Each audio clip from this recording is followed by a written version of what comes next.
My story is actually called Surviving Hitler, the Holocaust story, survivor story by Isaac Olaf. It's about a little boy. The characters are not real, but it's based on true events. This really did happen to a lot of people, and so it's actually according to a Jew's story. So it takes place in October of 1939. It's beginning to feel like prison where I am today. But what would I know about prison? For I'm only 11 years old. Staring outside from my window, watching the soldiers march the streets and be on patrol. I live with my mother, my father, and my 5-year-old sister Helen. We are like any other family, but according to Hitler, I am a Jew. Verbally abused by the soldiers when we walk out our door and into the streets. We can never say a thing to the soldiers or to the Germans, or we'll be taken away, or probably worse. One day my father went to do the shopping. He took my sister along, and as Jews we had to shop around 3 to 5 o'clock in the afternoon. We weren't allowed in many shops, so we had to shop at a store that was 10 minutes away, and we couldn't drive, and we couldn't have any transportation. We couldn't even ride our bikes. We had no choice but to walk, and we could not walk on the street, and if we stepped foot on the street, the soldiers would stop us and tell us to walk down on the street in the middle of the street. There was a day when my father was stopped and get mocked by the soldiers. On his day on the trip to the market with my little sister, they laughed at my father, and then they started kicking him, and they ended up beating him up. And they told him to pray, but he refused. He didn't speak. They kicked him back into the street, and then while a soldier pulled out a knife, and then they cut off my father's hair, and he walked away laughing. It was worse for me for being mocked and hated because of my race. I couldn't socialize with the Christian children, or play in the parks like a normal child. It was forbidden to us.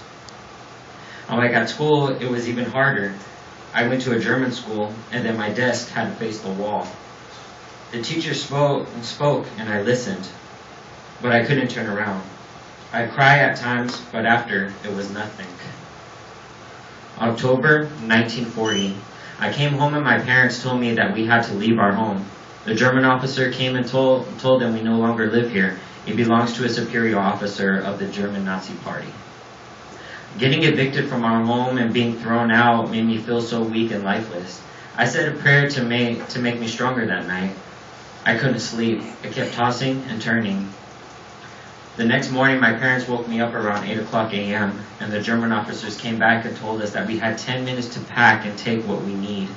My mother packed a suitcase of our family pictures and silverware. And my father, he packed the clothes, and he helped me, in the kitchen to get a little bit of food that we can take. And I also took my sister, and I had her in my arms. We took whatever we could carry and walked out in the middle of the road, where people threw mud and rocks at us.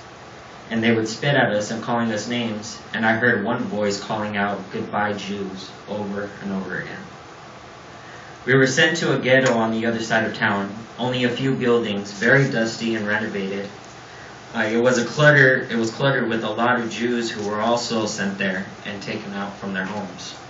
We shared a room with another family of 4, and the others rested in the other 2 rooms.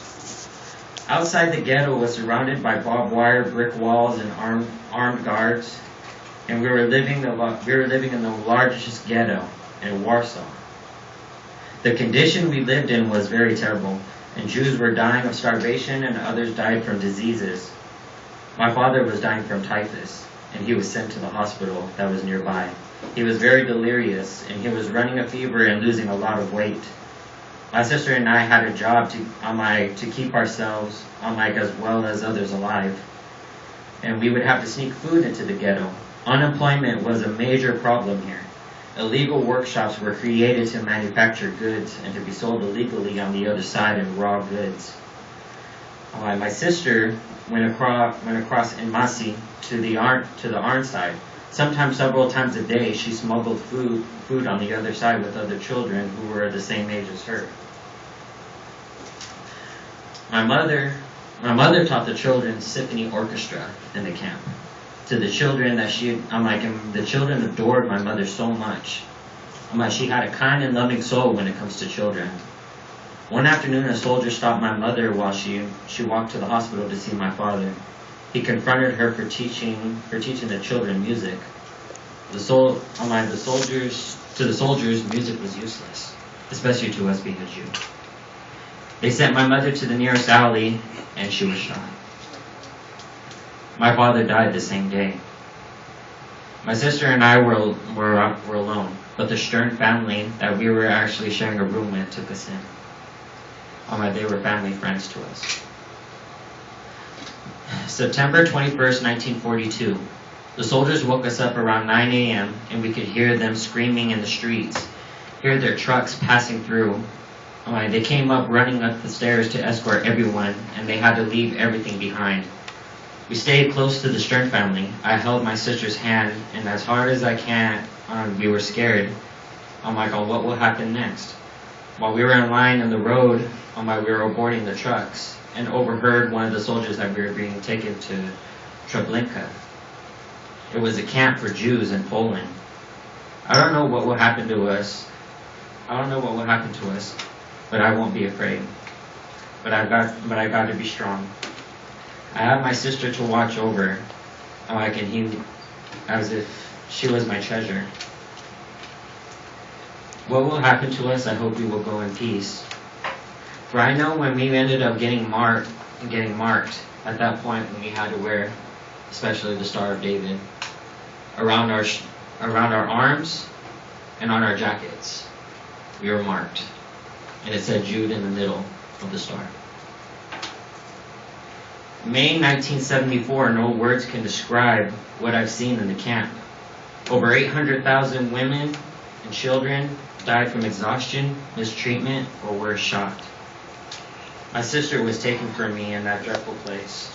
We were treated like animals, and you can see it in our eyes. We saw a few boys dragging bodies to the grave. I had to attend it when others were killed from getting sick. We slept in the building just like a barrack. On the sandy floor, the bunks were so uncomfortable. And everyone in the camp had the same feeling, and that we were going to die today. I felt the same way. I was scared even to fly or to shoot it. Having to see so many men and women head to the alleys of the camp, men on the left and women on the right, and they formed a line, removing their clothing, and head to the point of no return, the gas chambers. Treblinka was not like other camps. From what I heard, it was known as a death camp. There were 6 gas chambers in that camp. Having to see number of bodies being removed from the chambers was the worst sight to see. They were buried in mass graves, but within days the burial pits were overflowing with bodies, and corpses were instead piled in camp. Because the workers did not have proper time to bury them, at the same time the gas chambers continually broke down. It was a relief for us in some way. Therefore, the SS resorted to shooting incoming Jews in the arrival area of the camp and the piling bodies throughout the camp. The stench from the decomposing bodies could be smelled up to 10 kilometers, which is 6.2 miles away. Even the people on the other side of the village were upset. The killing operations at Treblinka were ended on October 19th of 1943, following a revolt by its Sounder commandos. Several German guards were killed when 300 prisoners escaped. I was a part of that party who escaped, and only 40 of us survived. The camp was then dismantled, and a farmhouse was built in an attempt to hide the evidence of this horrible genocide. I still remember when I lost my sister in my arms of starvation. It was one of the most unforgettable days of my life. I'm the only one who remains from my family. I'm a survivor of the death camp and an eyewitness of the terror. But all I can say to it all about, I was the only one who actually survived Hitler.